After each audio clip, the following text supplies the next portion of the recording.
アメリカが作った憲法の解釈をやるのがね、憲法学者の仕事じゃないんだよ。違う、不妊治療に金を出すんじゃないの。不妊にならない体を作らせないとダメなんですよ。憲法違反って言われようが、憲法違反だったら憲法変えればいいんですよ。今若者たちがね、しんどいとか辛いとか言ってても、そんなのはね、大したしんどさじゃない。僕はそう言い聞かせて政治やってきました。29で議員になれたんですけど、僕が入った町吹田市の市議会はなんと第一党日本共産党だったんですよ。日の丸でも掲げようもんなら右翼です。学校の子供たちは君が代を歌えません、教えてないから。日本の社会とか考える前に、日本っていう国に対しての強いアイデンティティすら持ってないんですよ。びっくりしましたよ、本当に。僕福井県だから日の丸とか敬意を払うの当たり前です。ちゃんと畳んで、そんなのもう床にでも置こうもんなら先生にこつかれるわけですよ。畳み方もちゃんとあるしね、日の丸には。そういうのも小学校で学びました、小中学校で。君が代だってどこで息継ぎすればいいかとか全部知ってますね。大事じゃないですか、自分たちの国家に対してね、誇りを持って、これが平和であるっていうことに感謝する、この気持ちすごく大事でしょ。そういうの全く持ってない日本人が大阪とかいっぱいいるんですよ、ね。その現実に僕まず驚きました。だから国の未来を考えるとか以前に、自分たちの国を肯定するっていうところから始めてあげないと始まんないんですよ、教育が。でも僕はいくらそれを吹田市議会で言うと誰も聞いてくれない。お前は右翼だって言われてレッテル貼りされるだけ。もうね、僕レッテル貼りになれましたよ。最初変な宗教でしょ、次右翼でしょ、で今カルトでしょ、陰謀論者でしょ。全部もらいましたよ、そういう変な称号。昔からなんです。でも僕はどんだけ言われても自分は間違ってると思ってないから、ね、言い続ければきっといつかみんなに届くと思っているから、全然それでやめようとは思わない。むしろ僕の反骨心に火がついてもっとやってやると思うから、アンチは大歓迎です。面倒くさいけど、だから吹田の議員になってね、政治家になりさえすればですよ、マッチさえつければそういうことをみんなに聞いてもらえて、一緒に日本の教育考えられると思ってたけど、それはもう僕の勘違いでしたね。世の中はそんなに甘くない。だから議会の中で仲間を探そうと思ってもほとんどいないから、だから僕は当時大阪府知事だった橋本徹さんにお手紙書いて、ね、なんで自分が議員だったのか、吹田の議員として教育を向き合った時に何が問題なのかっていうことを全部お手紙に書きました。そしたら会いに来いって言われたから会いに行って提案したんです。僕は大阪府下の市議会議員さんたちを30人ぐらい集めますと。で、各議会の議員とそれからあと知事ですね、この人たちでワーワー言っていけば間にいる教育委員会とか市長さんとか挟み撃ちできるじゃないですか。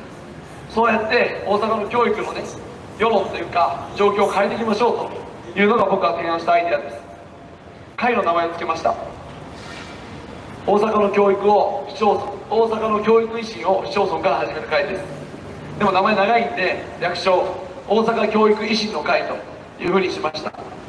維新の会という名前を政治団体につけたのは僕が一番最初です。僕がつけた名前です。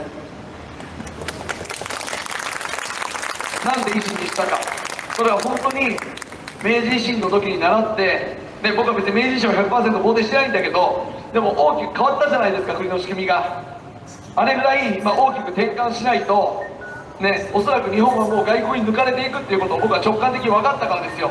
世界18カ国見て、いろんな国の若者と話して、自分たちの世代の意識の低さを痛感して、こんなもん絶対勝てないよって分かったわけですよ。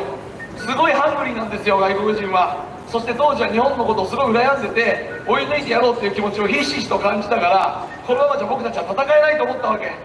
でもそれには教育とか、ね、我々の意識を変えないといけないから、だから議員だったのに誰もそれをやろうとしてくれないわけ。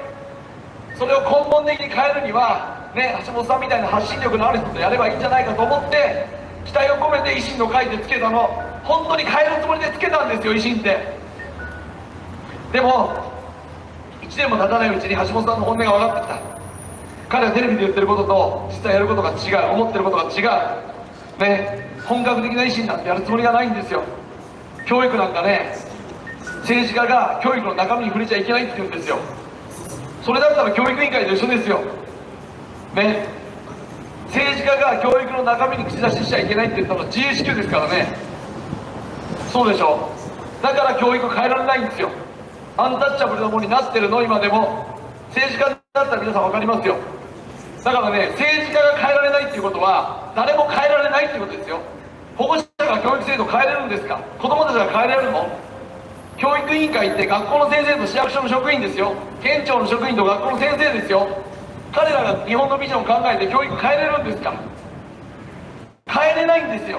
日本の教育って誰も変えられないように仕組まれてるの。だから維新っていう名前つけてわざわざ橋本さんと会作ったのに、今度はその橋本さんが教育の中身とか触れちゃいけないっていうわけですよ。とんでもないびっくりしましたよね。それでわーっと思ってる時に松井さんとかが出てきて、大阪維新の会を作ろうって言い出したわけ。一番最初に彼らが言ってたのは、今でもそうですけど、大阪のベイエリアの開発ですよ。府庁を移転してベイエリアの開発したいっていうのが目的だったの。それを公明党と自民党がうんって言ってくれないから、別に作ってそれやりたいんだって言ってたもん。でも僕たちはそんなことに興味がないわけ。ベイエリアの開発事件とか欲しくないわけですよ。万博も別にやりたくないし、 IR なんか作りたくない、メガソーラーもいらないね、いらないでしょ。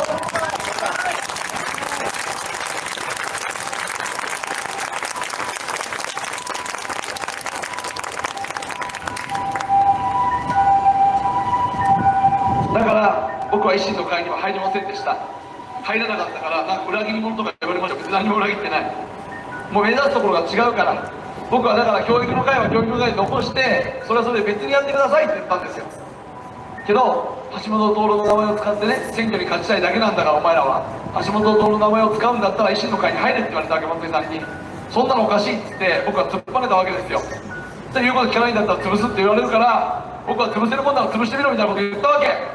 そしたら潰されたんです。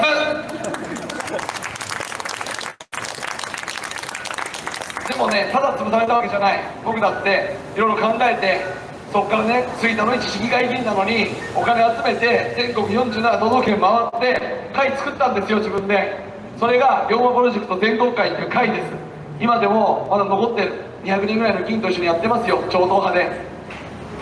けど議員集めて政党を作ろうとしてもうまくいかない。結局ね、なんか旗頭がいると思ったんですよ。あとお金がないんですよ。政党を作るにはね、やっぱりなんか旗頭とお金がないと無理だと僕は思ってた。橋本さんがダメだったから、僕はお亡くなりになった安倍晋三さんのところに行きました。彼は1回目の総理が終わってね、僕は2度目はないと思っていたから、ね、自民党じゃないところで我々の若い議員をたくさん集めてね、自民党と連携してもいいですよって僕は言いましたよ。でも自民党でも変えられないものあるでしょって。だからそれ外から変えていきませんかっていうのが僕の提案でしたけど、安倍さんは何度お願いしに行ってももう一回自民党でやるんだっておっしゃってました。僕はそのね、何度か言った、お腹痛いってやめたから無理ですってちょっと怒ってたけど、でも安倍さんそれでもね、2012年には僕を自民党に誘って衆議院の候補にしてくれましたよね。安倍さんのことについて僕は安倍さんの政策は全部良かったと思ってません。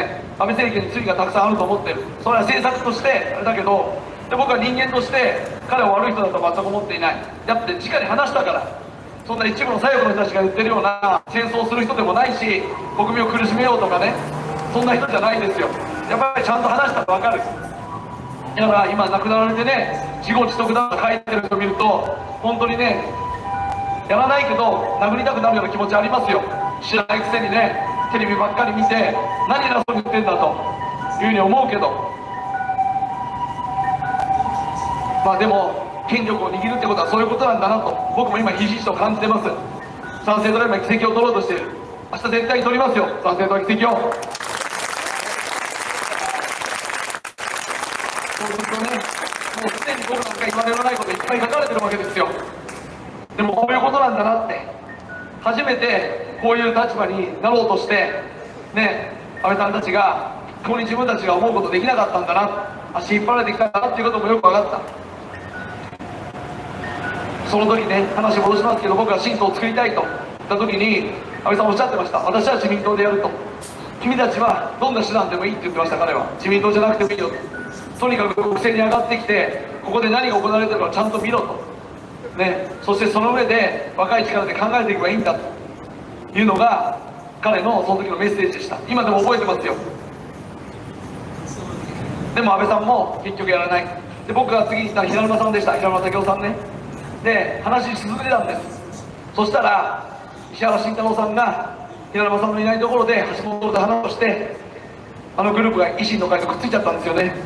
それでもう僕は新党構想は万事休すです。2010年11年といろいろ頑張ってみたけど結局政党作りは挫折しました。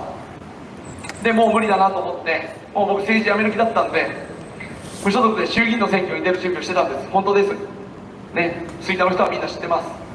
無所属で衆議院の選挙に出ようとしてた。でその準備をしてたら2012年の12月に解散選挙が決まってね。でまさかその直前になってですね、自民党の候補者が自分の子を辞めて息子を維新から出したんですよ。東大阪っていうところでした。で候補者がいないからっていうことで自民党の人が探してて、で僕に白羽が刺さったんですよ。最初は僕は断りました。だって自分の選挙区じゃないから、して僕は自民党の人間でもないから無理でしょって言ってた。で言ってたら再び安倍さんから電話かかってきたわけですよ。でね、もう向こうはなんか話がなんかもう僕は断ってるのに僕はやってくれるってことになってて、彼が頼むよと、ね、私の方からちゃんと話しとくから東大阪で頑張ってくれって言われたんではいって言っちゃったんですでもね、僕ね、あの電話が本当に僕の人生変えたんですよ。僕はもう安倍さんに嫌われると思ってた。だって生意気なこといっぱい言ってたから。けど彼はね、ちゃんと僕に公認をくれたし、選挙の時忙しいのにね、総裁だからちゃんとね応援に来てくれましたよ。予定を変更してで期待してるって言ってくれた。僕はもうその期待には応えられなかったけど当選しなかったから。でもそうやってね生意気なこと言ってた僕のことを覚えてくれてね、入れて結局式1000万もらえたんですよ、ね、それがいるから党が全部出してもらった。僕のお金じゃない。それも全部出してもらって僕は国政選挙っていうのを経験できた。でも経験したからこそ自民党の悪いところよくわかる。大阪なんか創価学会の票がないと小選挙で勝てないのだから、衆議院になろうと思ったら公明党が嫌がるようなこと言えないんですよ。今だったらお注射のこととか言ったら嫌がられるでしょ。わかりますね。だってあの党が進めてるんじゃないですか、ずっと他のお注射もね。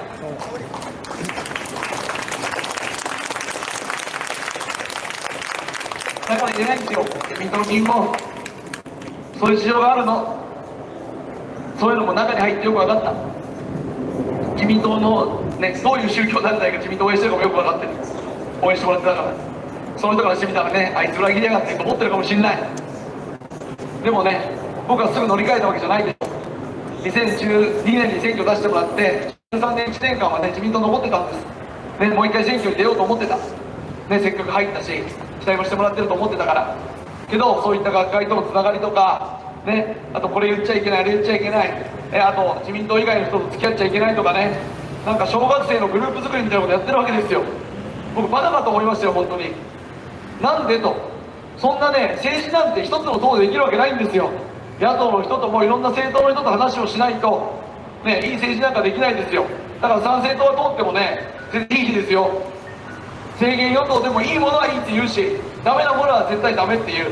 野党だってね正しいこと言ってるなと思えば協力するし、ね、ただ単に与党に反対するために言ってるんだったらそれおかしいよって言いますよ。それが僕の政治スタンスだし、そのスタンスは敵参政党にも取り入れていきたいと思っている。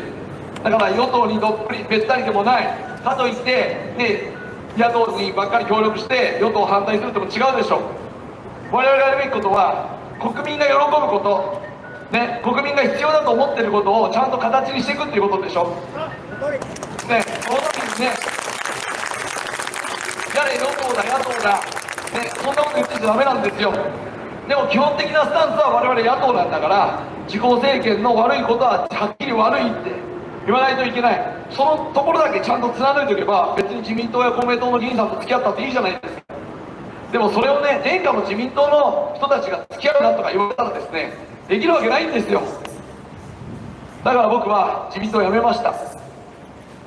まあね、僕が知ってるのは大阪の自民党だけ、ね、ひょっとしたらうちの自民党はそんなことないよっていうところもあるでしょう、県によっては。けどね、実際その後勉強してきて分かったことは、今の日本の問題を作ってるのは自民党だということですよ。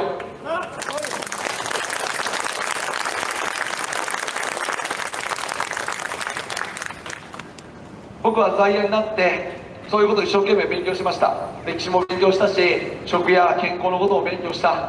CGS っていう YouTube 番組あるんです。今30万人ぐらいとかチャンネル登録してくれている、お堅い番組なのでそんなに再生数はたくさんないですけど、でもコツコツ10年間毎日休まず配信してきました。それ見てもらうだけで僕がなんでこんなことを言ってるかっていうのが全部わかると思う。そして10年前から言ってることがほぼ変わってないのも分かってくれると思いますね。別に選挙のために人気取ろうと思って言ってるんじゃない。10年前からこういうことをずっと言ってきた。まず日本人がちゃんと歴史勉強しないといけないってね、教育変えないといけないって、食と健康について考えて無駄な医療費とか減らさないといけないってずっと言ってきましたよ、ね、でも世の中はどんどん逆に行く。教育はダメになって子供たちの不登校は増え、発達障害になる子増える、若者の自殺は減らない、食べ物はどんどん粗悪なものが入ってきて、法律が変えられて農薬や添加物がどんどん我々の体に入ってくるようになる。ホルモン剤も打たれる、薬の認可もどんどん出て世界一薬を飲まされる国民になっている。問題が分かっているのにどんどん悪くなるわけですよ。その間8年間安倍晋三さん総理だったじゃないですか。日本取り戻すって言ってくれたから僕も入ったし、ね、そういう気持ちあったと思いますよ、ね、でも安倍さんでもできなかったんですよ。結果責任を言うなら安倍さんにも責任はもちろんあるでしょう、ね、でもあれだけの思い持っててもできないってことはもう自民党じゃできないってことなんですよ。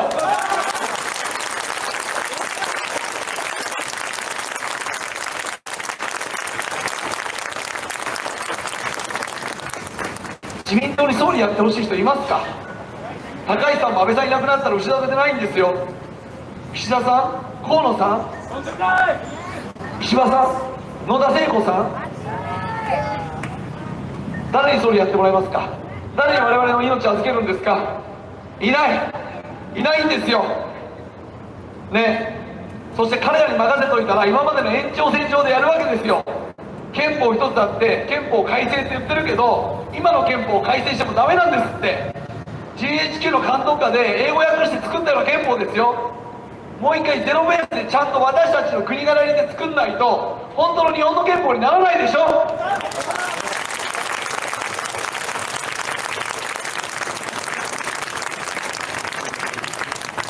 そしてこの流行り病一つ収められないわけですよ。日本も経って他の国終わってんじゃないんですか。損害賠償するって言ってる国もあるでしょ、お注射打ってね。え、なんで日本だけいまだにずっと続いてるの。なんでいまだにまだ子供たちまでお注射打たれるの。なんで止められないんですか、自民党は。おかしいって、おかしいことがずっと続いてるの。皆さん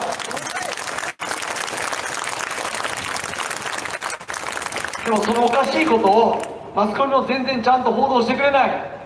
だから目の前のことしかやらないでしょ。選挙でも今回の選挙の争点って何ですか。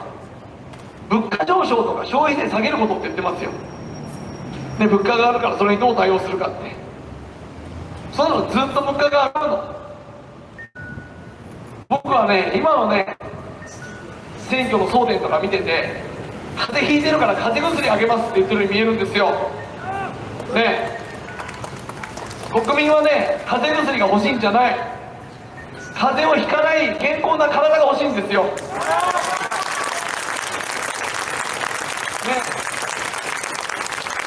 元気に働ける体を手に入れて未来に希望が欲しいんですよね。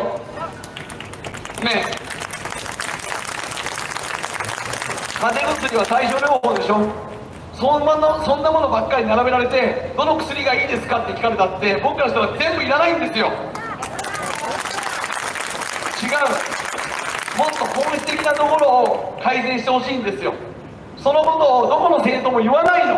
10個も政党、9つも政党があって NHK ぶっ潰したら日本良くなるんですかねえ、お金で困っている人たちを助けたらそれだけで日本良くなるんですか？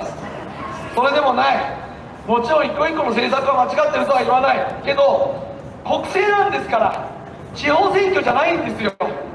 国の根幹について、これからの国のビジョンを政党同士が提案し、それを国民が選択する、それが国政選挙じゃないんですか？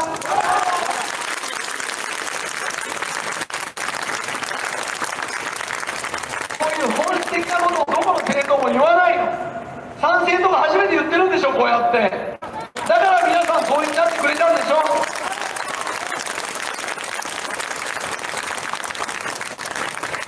このわずか半年間で8万人動員増えましたよ。もともと1万人足らずだったところが、もう今日あたりで9万人を超えるんです。お金がないお金がないって言ってたら、もうね、6億円ぐらい集まるんですよね。新聞懸命広告も打てた、チラシも打った、ね、電話作戦もできている。もうね、他の政党とね遜色ないくらい、少なくとも共産党とゴムで戦えるぐらいの勢力になってるんですって、参政党は。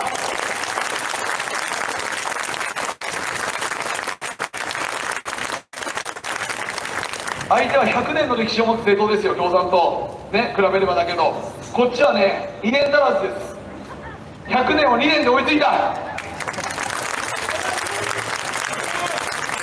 それはね、違う、僕たちが素晴らしいんじゃない、国民がそれを求めてたということなんです。本当はそこにニーズがあったんですよ、国民の。だから皆さん決してね、騙されてたけど分かってないわけじゃなかった。そういう人たちを待ってたんでしょね。根本的に国の課題を、ね、風邪ひかない体を作る、そういう政治を待ってたんでしょ、みんな。マスコミの人ったら、それをちゃんと記事にしといてください。なんで我々が急激に成長したか、それは国民のニーズにちゃんとかなうことを言ってるからです。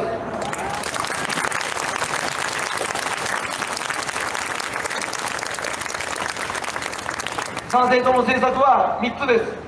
1つは教育、食と健康、それに付随する環境の保全、3つ目が国を守るってことですよ。この3つしっかりやるだけで日本は体力を取り戻します。よく覚えておいてくださいね。これから参政党国政政党になるこの3つの軸はね、絶対これからも動かさないから。毎回選挙で言いますよ。これから人数が増えていろいろ言えること増えると思う、政策ももっと増えると思う。でもね、この3つはね、それが改善できたっていうところに行くまでずっと言い続けますから、変わらぬ公約にします、ね、だってね、毎回選挙のたびに公約が変わるっておかしいんですよ、皆さん。当たり前でしょ、ね、いかに法律がないかですよ。ね、岸田さんなんか総理になる時の公約と今の自民党の公約違うんだから、いかに適当にその場しのぎで作ったかっていうの分かるじゃないですか。何とも言いますよ。僕が今参政党で中心的に掲げてるテーマっていうのは、10年ぐらい前からずっとおかしいと僕は気づいてたことです。そしていろんな記者の方から情報を集めてやってきたことですね。今そこの一部を切り取って揚げ足取ってるアンポンタンな人たちいるけど、ちゃんと僕の発信見てくれって。なんで参政党がそれを言ってるか、流行り廃りで言ってんじゃないですよ。本当にそこに国の根幹の問題があるから、そこをちゃんと解決しましょうって言ってやってるのね。一つは教育でしょ。今子供たち本当に苦しんでるじゃないですか。学校に行けなかったり、発達障害って言われたり、マスク強要されたりね。で、子供だけじゃない、思春期の子たちは体がどんどん弱くなってね、適齢期になっても子供ができないんですよ。精子と卵子がおかしくなってるからね。政府はそれに対して何をしてるんですか。不妊治療にお金を出すって言ってるんですよ。何寝ぼけてんだって話ですよ。違う、不妊治療に金を出すんじゃないの。不妊にならない体を作らせないとダメなんですよ。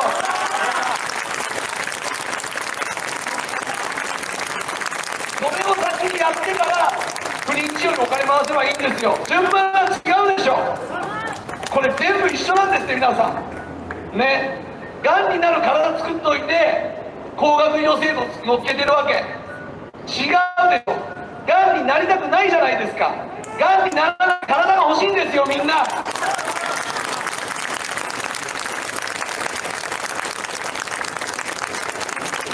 教育によってこういう根本的なことを子供たちに考えてもらうの、柔軟な頭で。なんで今日本人が困ってんのっていうこと、ね、人口減少、ね、地方の衰退、ね、デフレ、経済の衰退地、ね、でそこに外国人が入ってきて、ね、どんどんとコミュニティがおかしくなっていく、変わっちゃっていく、そういったことにみんな不安を感じてるんですよ、ね、そんなの小中学生だってちょっと勉強すれば分かる。それを解決することが大事でしょ。受験勉強なんかして東大行くことなんかどうでもいいんですよ。そんなの勉強好きな子がやればいいんです、一部の子が。違う、みんながクイズみたいなテストが好きなんじゃないんですよ、ね、ああいうのは本当にね、志が立って自分は物理学者になりたいとか国文学者になりたいとか、そういうね、本当の専門家になりたいと思う子たちが勉強すればいいことなの。だって微分積分とか使うんですか、皆さん日常で。難しい物理使うの？使わないでしょ、ね、それを使いたいっていう子たちがやればいいの。英語だってそう、ね、海外行っていろいろやりたい人たちは英語勉強すればいい、海外の情報を取りたい人たちはね。そうじゃなかったら別に無理して英語やんなくても文章を読むぐらい翻訳機に載せればいいんだし、どうしてもコミュニケーションが必要だったら通訳がいっぱいいますよ、ね、だからそういうことに時間を使わすんじゃなくて、子供たちに今一番勉強してほしいことは、今日本がどうなってるかっていうこと。あなた方子供たちがね、将来生きる日本がこうなりそうなんだよっていうことを予見させて、それをより良いものに変えるために彼らの知恵とか労力とかそういったものを向けてもらうことじゃないの？で、参政党はそういう教育に変えたいんですって。ね、子供たち管理して受験勉強をさせて、そして日本が嫌いになるような歴史を教えるようなことやめてって言ってるの。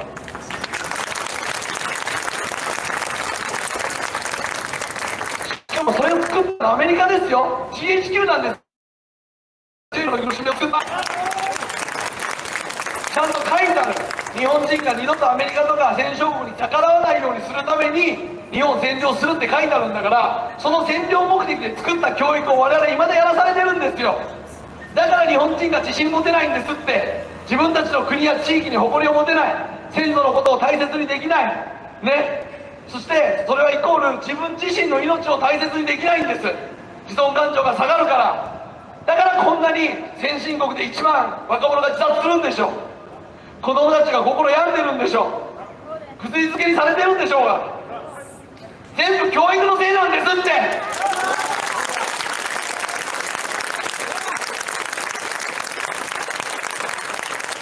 僕はヘリクスでこんなこと言ってるんじゃない。議員の時からずっと言ってきたし、実際2015年から学校づくりを計画して、もう2年前に石川県加賀市というところに移住をし、数十人だけど子供たちの学びを作った認可外保育園、小中学校のフリースクール、高校生大学生は自分たちで考えて私塾っていう学びはね、松下村塾みたいなもんですよ。そういうのを作る準備を今子供たちがしてくれてますよ。学生たちが。生徒数は45人ぐらいしかまだ全体でいないけど、でも本当に子供たちがのびのびやってる姿を見ると涙が出ます。これが本当の子供の姿だったなって。自分たちも田舎でね、僕も福井の田舎の育ち、子供の頃ね、本当自然の中で遊んでた子供らしい子供だったと思う、自分自身も。でも今の都会の子供たちなんか見たらね、本当にかわいそう。覇気がない、元気がない、個性が潰されてるね。違う。もっと子供たちは自由で元気でわがままでいいんですよ。もっとニコニコしてていいの。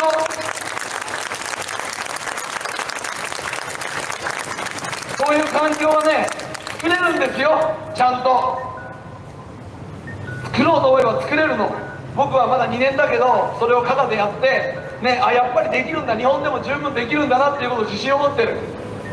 でもその取り組みですらね、地元の公明党や共産党の議員に叩かれるんですよ。僕がこうやって政治をやってるから、政治に関わる人間が教育に口を出すんですよ。何度も言いますよ、教育と政治を分離したのは GHQ なんだ。政治家っていうのは皆さんの代弁者、皆さんの声を聞いて子どもたちの教育環境を作っていくっていうのは政治家にとってすごい大事なことなの。国の未来を作ることだからね。それを参政党はやりたいんですって。どんなにタブーと言われようが憲法違反と言われようが、憲法違反だったら憲法を変えればいいんですよ。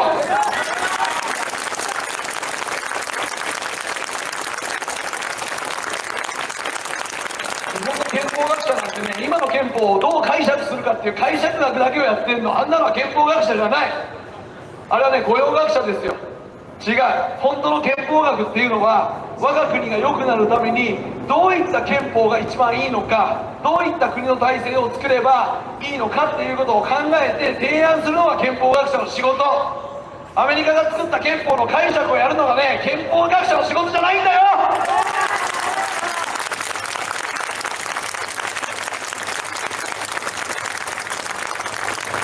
だから今の憲法では本当に日本は弱くなるんですって。それも含めて教育全部考えないと。それはね、僕たち一部の人間じゃ無理だから、みんなで考えるんです。それぞれの地域で。で、別に日本一律じゃなくてもいい。もう都道府県でバラバラでもいいですよ。昔江戸時代までは300の藩が自由に教育してて、いろんな人間が出てきたんだ。今だったら47の都道府県にそれぞれ任せてね、いろんなトライアルしたらいいじゃないですか。実験ね、子供で実験するなとか違う。やってみないとわからないんですよ。だから北海道には北海道の教育があればいい、沖縄には沖縄の教育があればいい。やっていく中でどこの教育の方が一番子供たちが伸びるのかって分かるから、そういうデータが出てきたらその県の教育をみんなでね、模倣していけばいいんじゃないですか。取り入れていけばいいんじゃないですか。そうやってね、10年ぐらいかけて教育モデルを全国で考えるんです。みんなで。そういうことを参政党は一番にやりたい。